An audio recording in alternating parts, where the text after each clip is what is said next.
E esse está se alimentando. Comendo um mamãozinho. E aqui é assim, sai um, chega o outro. Que lindo!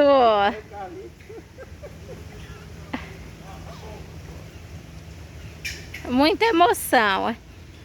Por isso que é importante preservar a natureza.